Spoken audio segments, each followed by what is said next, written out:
देश में दाल, प्याज, गेहूं, आलू, टमाटर जैसे रोजमर्रा में इस्तेमाल होने वाले खाने पीने के सामानों की कीमतें आसमान पर पहुंची हैं। रिटेल महंगाई दर घटकर 5.5% पर आने के बावजूद खाने पीने की चीजों की महंगाई दर 8.5% के ऊपर ही है। ऐसे में आज हम महंगाई की मार झेल रहे आम आदमी से लेकर मुनाफाखोरों की लूट का शिकार हो रहे किसान की आवाज भी उठा रहे हैं। इस मुहिम के बाद सरकार भी कह रही है कि वो आम बिचौलियों की लूट पर हर कीमत पर लगाम लगाएगी। आज हम बढ़ती महंगाई का पूरा विश्लेषण करेंगे, जानेंगे महंगाई के नाम पर बाजार में कौन लूटमार मचा रहा है, इससे थाली महंगी हो रही है, पॉकेट खाली हो रही है। पहले देखिए ये रिपोर्ट, मेरे साथ होंगे खास मेहमान।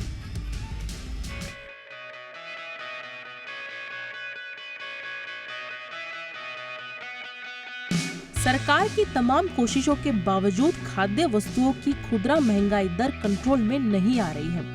बाजार में खाने पीने के सामानों की कीमतें आसमान पर हैं। बाजार में बिक रहे इस रेट चार्ट पर नजर डालिए। लहसुन 250 रुपए किलो, तुअर दाल 210 रुपए किलो, चावल 100 रुपए प्रति किलो, हरा धनिया 150 रुपए प्रति किलो, अदरक 200 रुपए प्रति किलो, मूंग दाल 120 रुपए प्रति किलो। रेट देखकर आपको अंदाजा लग गया होगा कि आपकी थाली आपकी जेब से बाहर हो चुकी है। किसान से कौड़ियों में फसल खरीदने वाले मुनाफाखोर आपकी जेब पर ऐसा डाका डालते हैं कि 5 रुपए की चीज आपको सीधे 50 रुपए में मिलती है। जी मीडिया आपका भी मुद्दा उठा रहा है और किसानों का भी मुद्दा उठा रहा है। मकसद साफ है कि ऐसे बिचौलियों को बेनकाब करना जो मुनाफाखोरी के चक्कर में आपकी जेब पर डाका डाल रहे हैं और किसानों को भी धोखा दे रहे हैं।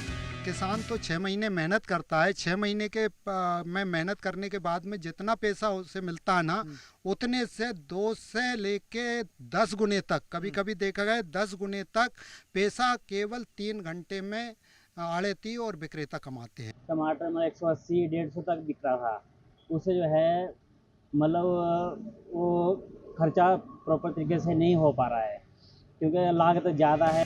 किसान की बात आपने सुनी, अब उस आदमी की बात सुनिए जिसकी जेब पर महंगाई डाका डाल रही है। अरे भैया बड़ी महंगाई है। ये 120 रुपए के सेकंड उसके हैं, नंबर 1 नहीं है। ये 120 रुपए के 5 किलो है ये। अच्छा। और सभी सब्जियों के यही भाव है। हर एक सब्जी काफी महंगी है। महंगाई तो है ही, हर एक जगह पे महंगाई है। वहाँ से जीरकपुर से स्पेशली यहाँ आई हूँ, यहाँ भी महंगी है सब्जी बिल्कुल ही। दाल चावल तो सब कुछ बढ़िया गया है, फल फूल सब, फ्रूट सब बढ़ गए, तो सस्ता हो गया। छोटे वर्ग का आदमी है, उसके लिए बड़ी दिक्कत है। इतनी महंगाई हो रही है, उसे अपने बच्चे ही पालने हैं, सब कुछ करना है, तो उसके लिए बड़ी समस्या का कारण बन रहा है। थोड़ी महंगाई में कंट्रोल आना चाहिए। जब इतनी सब्जी महंगी हुई, कस्टमर खरीदने वाले इतने आ ही नहीं रहे इस समय। जो आते हैं तो 1-2 आते हैं दिन भर में, 2-4 आते हैं, बस खाली आते नहीं हैं। जो पहले जो 300 रुपये में हुआ करता था, जो आज 700 रुपये में हो गया है, तो इस तरह की महंगाई हो गई। टमाटर सर 60 रुपये, जो कभी 30 रुपये में हुआ करता था, 30 से 40 रुपये। पता नहीं क्या है सर, कोई महंगाई पे कोई किसी का कंट्रोल नहीं है। किसान के अपने तर्क हैं, आम आदमी का अपना दर्द है, लेकिन दुकानदारों का अपना अलग ही दुखड़ा है। टमाटर हम लोग को पहले रिटेल में 40 रुपए किलो बेचते थे, अब 80 रुपए 90 रुपए। बोला क्या करेगा भाई, हमें इतना महंगा लाए तो महंगा देना पड़ेगा, हमको भी आना जाना गाड़ी वाला लगता है ना। खुद उपभोक्ता मंत्रालय की रिपोर्ट ये कहती है कि पिछले 1 साल में 65% तक महंगाई बढ़ी है। रिपोर्ट में दावा किया गया है कि 1 साल में चावल करीब 12.5% महंगा हुआ है, जबकि मूंग दाल 10% तक महंगी हुई है। साथ ही मसूर की दाल और चीनी के दाम भी तेजी से बढ़े हैं। हालांकि जी मीडिया की खबर के बाद हलचल बढ़ी है और सरकार एक्शन में है। अब उपभोक्ता मंत्रालय का कहना है कि वो महंगाई को कम करने के लिए कठोर कदम उठा रही है। स्टॉक लिमिट्स इसलिए लगाए गए ताकि इसमें जो होर्डिंग हो रही थी या कालाबाजारी जो लोग कर रहे थे, उन पर नियंत्रण पाया जा सके। और उन्हीं के उस पर जब हम नियंत्रण पाएंगे तो अपने आप ही जो प्राइसेस हैं वो भी मॉडरेट होंगे। सरकार ने गेहूं के स्टॉक पर 31 मार्च 2025 तक लिमिट लगा दी है। हर शुक्रवार को स्टॉक का अपडेट देना होगा। सरकार का कहना है कि देश में गेहूं की कमी नहीं है। तुअर चना की कीमतें कम हुई हैं। त्योहारों में प्याज की खपत ज्यादा होती है। चने की कीमतों में 50 से 200 रुपए प्रति क्विंटल की गिरावट आई है। ऐसे में सवाल यही कि किसान और आम आदमी के बीच में बिचौलिया कौन है? किसान और बाजार के बीच में दलाली कौन कर रहा है? और इन मुनाफाखोरों के खिलाफ हंटर चलाने में सरकार के हाथ क्यों बंधे हैं? ब्यूरो रिपोर्ट, जी मीडिया। बहुत ही खास मेहमान इस वक्त मेरे साथ जुड़ चुके हैं। हमारे साथ हैं सुभाष चंद्र गर्ग सर, पूर्व फाइनेंस सेक्रेटरी हैं और अब देश के जाने माने आर्थिक मामलों के जानकार भी हैं। बहुत बहुत स्वागत है गर्ग सर आपका। Good evening. मेरे साथ शुक्रिया दीपक। मेरे साथ हैं कृष्णवीर चौधरी जी, प्रेसिडेंट हैं भारतीय कृषक समाज के और किसानों की आवाज़ बड़ी मुखरता से उठाते रहे हैं। बहुत बहुत स्वागत है कृष्णवीर चौधरी साहब आपका हमारे शो पर। गर्ग सर, मैं चर्चा की शुरुआत आपसे ही कर रहा हूँ। कुछ दिन पहले बड़े दर्द भरे लहजे में गवर्नर साहब भी महंगाई की दुआई दे रहे थे कि साहब हम तो बड़ी तेज़ी से महंगाई कम करना चाहते हैं, लेकिन ये जो फूड इन्फ्लेशन है ये बड़ा विलन बना हुआ है। सप्लाई साइड के जो शॉक्स हैं वो बड़ा रिकरिंग और ओवरलैपिंग अंदाज में जो आ रहा है वो डिसइन्फ्लेशन को स्लो कर रहा है। क्या वाकई में उनकी बात सही है सर? और सबसे बड़ी बात ये कि क्या सरकार के पास ऐसा कोई मैकेनिज्म नहीं है कि आम आदमी को इस मौसमी बीमारी ही कहेंगे, इसके तो रह रह कर सिर उठा लेती है सर, इससे छुटकारा पाने का कोई रास्ता नहीं है? देखिए, जो गवर्नर रिजर्व बैंक कह रहे थे वो ये बात कह रहे थे कि आप नॉन फूड आइटम्स में अगर देखें जी सर, तो उसमें तो महंगाई की दर बहुत कम है, आंकड़े भी बताते हैं। और जो फूड प्रोडक्ट्स हैं, चाहे सीरियल्स ले लीजिए, वेजिटेबल्स ले लीजिए, पल्सेस ले लीजिए, इनमें महंगाई ज़्यादा है। और गवर्नर या रिजर्व बैंक की आरबीआई की जो पॉलिसी है, मॉनेटरी पॉलिसी के मेजर्स हैं, वो इस व्यवस्था पे कोई असर नहीं करते, इसलिए वो अपनी कुछ हद तक हेल्पलेसनेस जारी कर रहे थे। तो वहाँ तक तो उनका कहना ठीक है। इन टमाटर, प्याज, गेहूं, चावल, दाल, इनकी कीमतों के लिए आरबीआई की पॉलिसी कुछ नहीं कर सकती। दूसरी बात आप कह रहे थे कि सरकार क्या करे। अब इसमें आप अगर थोड़ा गंभीरता से जाएं तो अगर आप एक तरफ तो वो प्रोडक्ट्स रखिए जो जैसे सीरियल्स हैं हमारे, चाहे चावल हो, चाहे गेहूं हो, मोटा अनाज हो, वो सीरियल्स में हमारे देश में उत्पादन हमारी डिमांड के हिसाब से ज़्यादा है और उसके बावजूद सरकार उसका मिनिमम प्राइस तय करती है, जिसके कारण से प्रोक्योरमेंट प्राइस ज़्यादा रहती है, किसानों को उसका दाम भी मिल जाता है, फिर भी महंगाई है। अभी इस समय सीरियल्स पे काफ़ी महंगाई है। दूसरे वो श्रेणी के प्रोडक्ट्स हैं जिसमें हमारे यहाँ देश में उत्पादन हमारी डिमांड के हिसाब से कम होता है। ये दो मुख्य वस्तुएं हैं, एक तो दालें हैं और दूसरा हमारा तिलहन है, तेल वगैरह है। तेल में इस समय महंगाई नहीं है, तेल में एक्चुअली पिछले साल के मुकाबले 6-7% दाम कम है। अच्छा। बट पल्सेस जो दालें हैं उसमें करीब 17-18% दाम पिछले साल से ज़्यादा है, जो आपका मई का जो लेटेस्ट है आंकड़ा वो बताता है। तो ये जो इंपोर्ट डिपेंडेंट है और जिसमें हम डेफिसिट में हैं। और तीसरा बड़ा वर्ग ऐसा है जिसमें एक तरह से पूरी तरह से डिसेंट्रलाइज है, सरकार का उसमें कोई ज़्यादा नियंत्रण नहीं है। चाहे आप वेजिटेबल्स ले लीजिए, चाहे मीट, मिल्क वगैरह वगैरह ले लीजिए।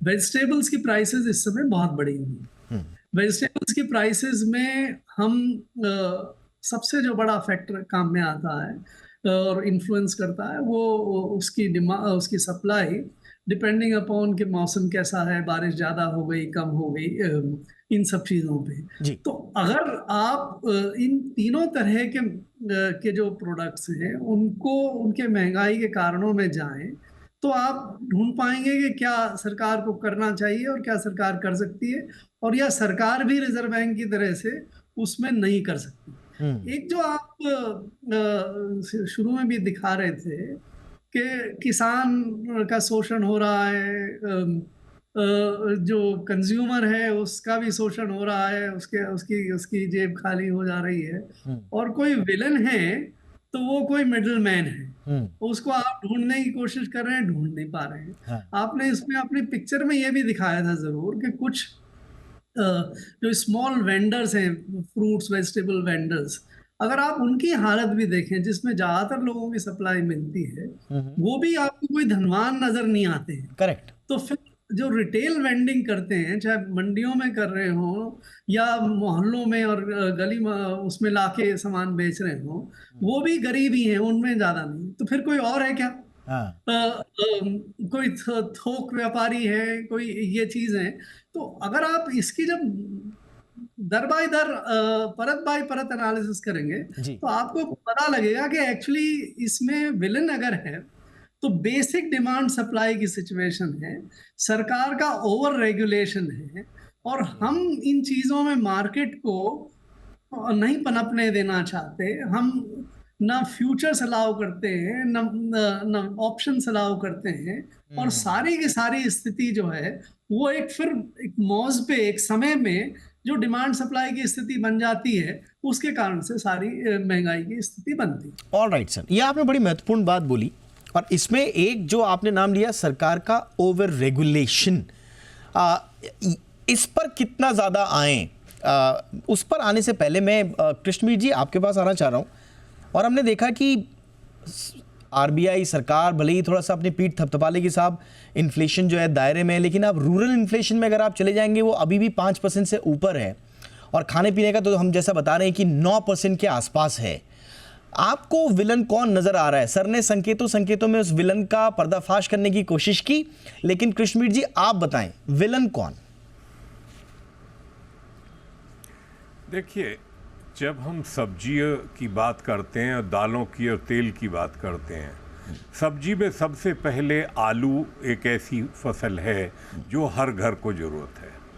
अगर हम आज की बात करें आलू के भाव की, तो थोक मंडी का जो 50 किलो का बैग है वो 600 रुपये से लेके 700 रुपये तक है, लेकिन जब वो रिटेल में बेचा जा रहा है तो 32 रुपये किलो से लेके 44 रुपये किलो तक बेचा जा रहा है। मतलब 5 किलो 160 रुपये से लेके और 220 रुपये तक का 5 किलो बेचा जा रहा है। ये एक फसल का उदाहरण है। दूसरी बात मैं आता हूँ, टमाटर की बात आप कर रहे हैं। टमाटर की स्थिति ये है कि जैसे ही मैं देखिए, एक तो जो मौसम की मार है किसानों की फसल पर, इतना हीट वेव इस बार रहा है पूरे देश में कि सारे सब्जी में चाहे जितना पानी से सिंचाई की व्यवस्थाएं कर ली, उसके बाद भी फसलों के उत्पादन पर उसका भारी नुकसान हुआ है। अब टमाटर का अगर हम किसानों का आज की बात करें, मैं आज की बात कर रहा हूं, तो उसको ज़्यादा से ज़्यादा 12 रुपये किलो का भुगतान मिला है, और वो कंज्यूमर को 40 रुपये से लेकर 45 और 50 रुपये का बिक रहा है। ये क्यों है ऐसा? सबसे पहले शुरू होता है कमीशन एजेंट्स की बात।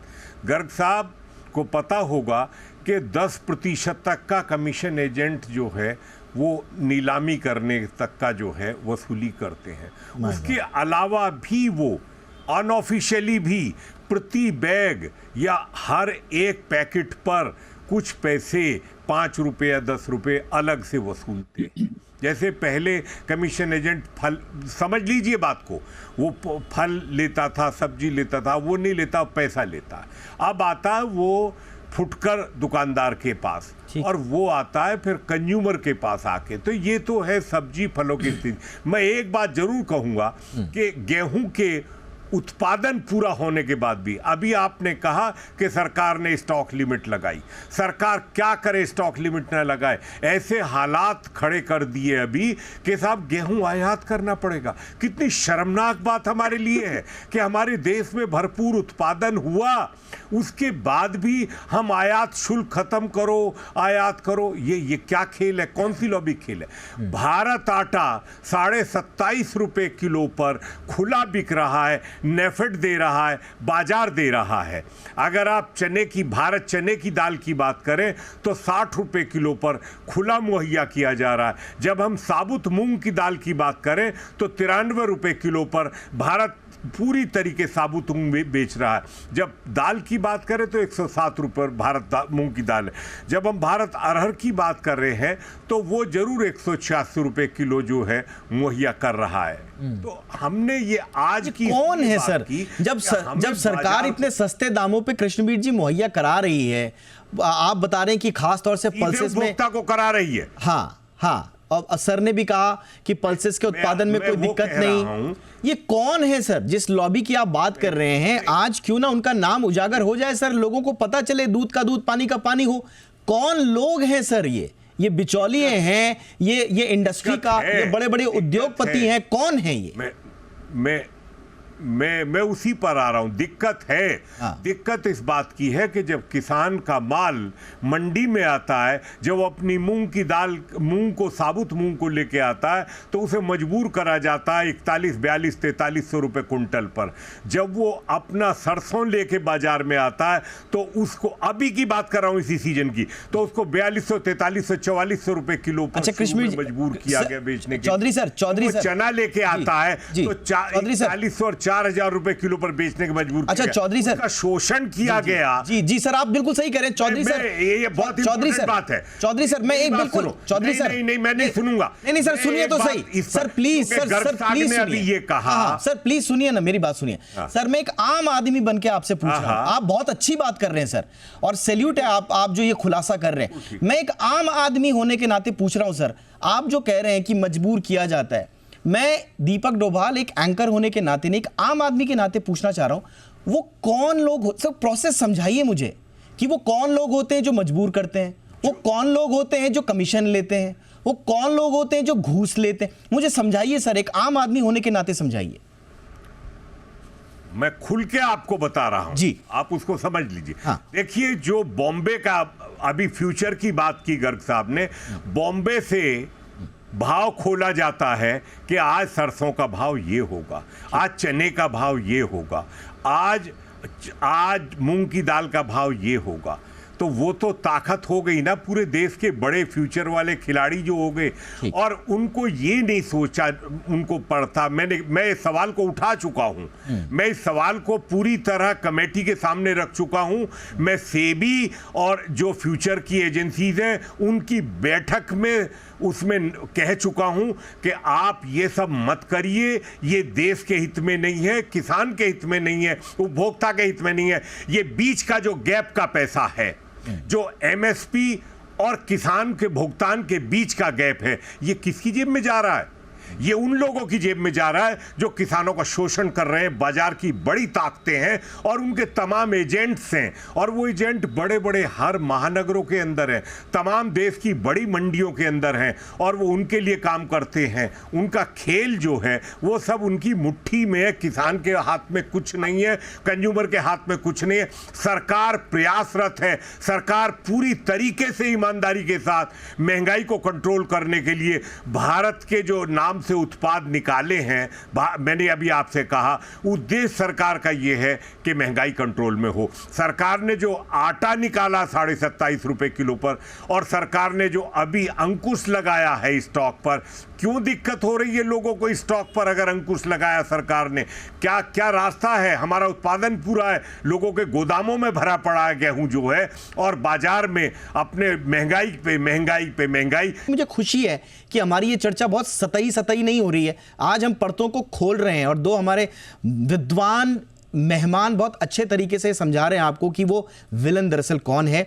गर्ग सर, सरकार के ओवर रेगुलेशंस का जिक्र भी आपने किया, और कृष्णवीर जी जो साफ तौर पर कह रहे हैं कि जो किसानों को ठग रहे हैं, लूट रहे हैं, वो मंडियों के भीतर बैठे हैं, वो बाजार की बड़ी ताकतें हैं।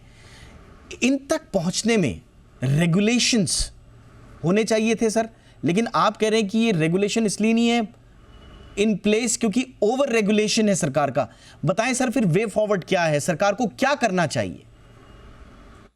ये देखिए, अगर एक सीमा तक ये माना जाए कि जो बाज़ारों में कमीशन एजेंट्स और जो बड़े व्यापारी हैं वो इस चीज़ में सबसे ज़्यादा मुनाफा कमाते हैं, तो आपको ये फिर जवाब देना पड़ेगा कि आपने पूरे देश में ये क्यों कर रखा है कि आपको सारा अपना उत्पाद किसानों को एक नियत मंडी में ही लेके जाना पड़ेगा, और वहाँ पे केवल कुछ ही व्यापारी होंगे जो लाइसेंस्ड हैं और जिनको काम करने का अधिकार होगा। आप इस कोई भी इंडस्ट्रियल प्रोडक्ट इस तरह से रेगुलेट होके लिमिटेड जगह पे लिमिटेड लोगों के माध्यम से नहीं बिकता है। कृषि उत्पादों पे हमने ये नियंत्रण क्यों लगा रखा? हम क्यों नहीं ये खोल देते सारा कि किसान जहाँ चाहे बेचे, जिसको चाहे बेचे, मंडियों में ले जाना ज़रूरी नहीं है, और उसके उसके पूरी कंपटीशन इस ट्रेड में आ जाए तो रेगुलेशन कम हो जाएगा, और कंपटीशन के कारण से जहां अब मोनोपोली बनी हुई और उसमें वो लोग कुछ कमा रहे होंगे तो उन पे नियंत्रण होगा। लेकिन मैं एक चीज़ जो चौधरी जी कह रहे थे उसके परिप्रेक्ष्य में, और आप जो पहले आइडेंटिफाई करने की कोशिश कर रहे थे कि विलेन कौन है, उस संदर्भ में आपको मैं 2 फसलों के हिसाब से हकीकत में क्या हो रहा है उसके बारे में आपको थोड़ा कहना चाहता हूँ। Sure sir. पहले तो आप वीट की लीजिए, क्योंकि वीट में अभी रिसेंटली ही सरकार ने स्टॉक लिमिट लगाई। अब सरकारी आंकड़ा ये कहता है कि वीट का प्रोडक्शन इस बार रिकॉर्ड है, 112 मिलियन टन के आसपास का प्रोडक्शन हुआ है, रिकॉर्ड है हमेशा। लेकिन अगर आप फिर थोड़ा सा और गहराई में जाएं तो आप देखेंगे कि इस बार FCI को अभी तक कितना स्टॉक खरीदने में मिला है, तो आप पाएंगे कि उन्होंने वो केवल 260-265 मिलियन टन्स जो हैं, 26.5 मिलियन टन ही स्टॉक खरीद पाए हैं। जो पिछले बार जो खरीदा था जिस समय फसल कम थी उसी के बराबर है। आज FCI के पास वीट का स्टॉक 300 लाख टन या 30 मिलियन टन से कम है। 3 साल पहले इसी 1 जून को 60 मिलियन टन, उसका आधा स्टॉक है। तो अगर FCI स्टॉक नहीं खरीद पा रही है और खरीद पाई है और एक्सपोर्ट पे हमने बैन लगा रखा है, तो क्या कारण है? कोई ना कोई हकीकत में मेरी नज़र में ये है कि वीट की सप्लाई या प्रोडक्शन जो है वो देश में इस बार कम है जितना बताया जाता। जब ऐसी स्थिति हो जाती है कि अगर मार्केट ये रीड करता है कि वीट का प्रोडक्शन कम है और बताया ज़्यादा जा रहा है, तो मार्केट में दाम बढ़ते हैं। आप स्टॉक लिमिट लगा के इसको नहीं रोक सकते। ये स्टॉक लिमिट 30, 40, 50 साल से हम लोग करते आ रहे हैं, इसका कोई असर नहीं पड़ता। वीट 50%, 40% नॉर्मल ईयर, इस बार तो नहीं मिला है। बट सर, सरकार उत्पादन की आंकड़े छिपाने का मतलब क्या हो सकता है सर? पता नहीं, आप या तो ज्यादा दिखाना चाहते हैं कि जितना प्रोडक्शन आपकी खेती की नीति, आपकी GDP, इसमें उसमें वृद्धि हो रही है। हकीकत में डिमांड, हमारी जो उत्पादन होता है एनुअली, उसकी 80-85% ही होता है। पहले तो हम, आपको ध्यान हो कि ये गेहूं चावल को भी ये एथेनॉल बनाने तक में भेजने लग गए, राइट। अब स्थिति ये है कि हम किसी जगह तो ये जाने नहीं दे रहे हैं, एक्सपोर्ट करने नहीं दे रहे हैं। एक साल हमने 7-8 मिलियन टन एक्सपोर्ट भी किया। उसके बावजूद जब पूरा का पूरा यहाँ पे देश में उत्पादन है उपलब्ध, फिर क्यों दाम बढ़ रहे हैं? FCI को क्यों नहीं मिल रहा है? ये खेल केवल व्यापारियों का नहीं है। क्या बात है, ये लार्जर प्रॉब्लम है हकीकत में। जो I am getting it sir. मुझे लगता है कि बहुत ज़बरदस्त तरीके से परत खुल रही है। गिरीश तिवारी गिरदा हमारे उत्तराखंड के और बड़े देश के बहुत नामी जनगीत और कवि हुए। वो कहते थे, अजी वाह क्या बात तुम्हारी, तुम तो पानी के व्यापारी, खेल तुम्हारा तुम ही खिलाड़ी, बिछी हुई ये बिसात तुम्हारी।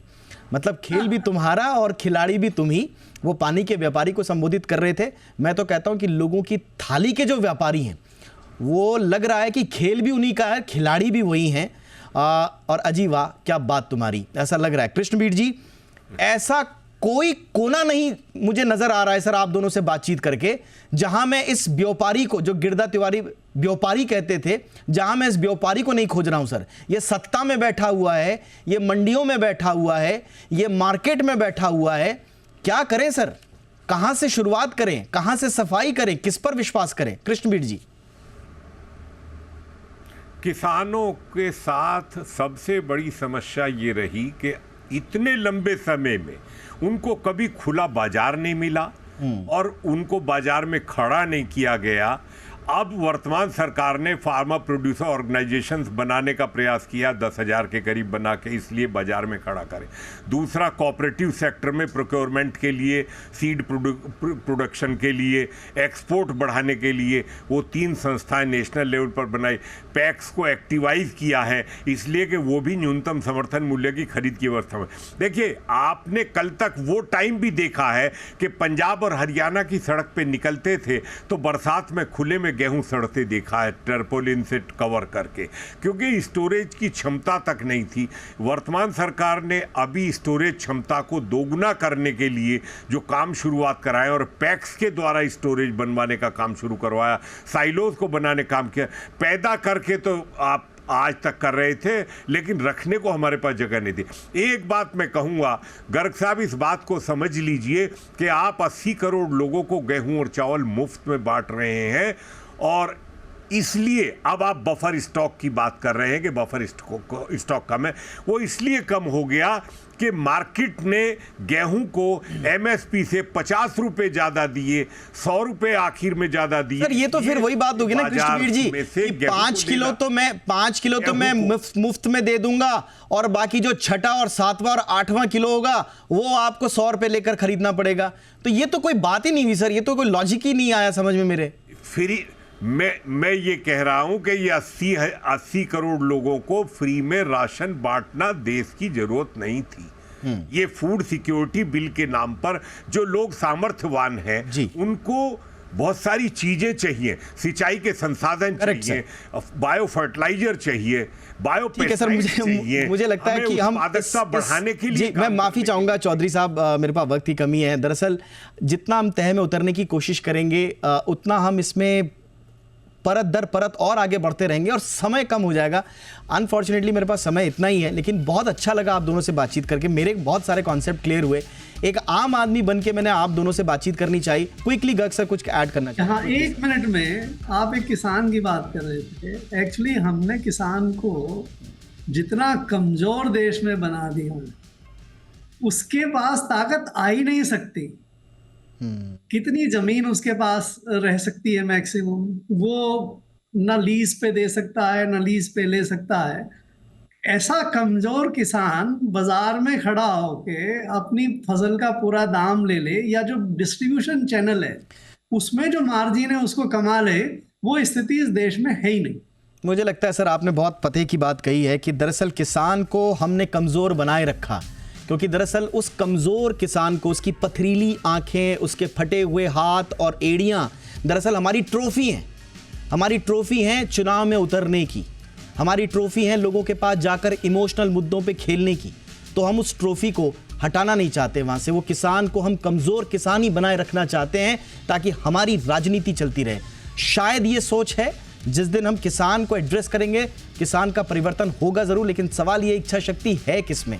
बहरहाल ज़्यादा इमोशनल ना होते हुए आप दोनों का धन्यवाद अदा करूंगा। आप दोनों ने वक्त निकाला। Chaudhary sir thank you so much sir, Garg sir thank you so much sir. ये थी आज की हमारी कवर स्टोरी।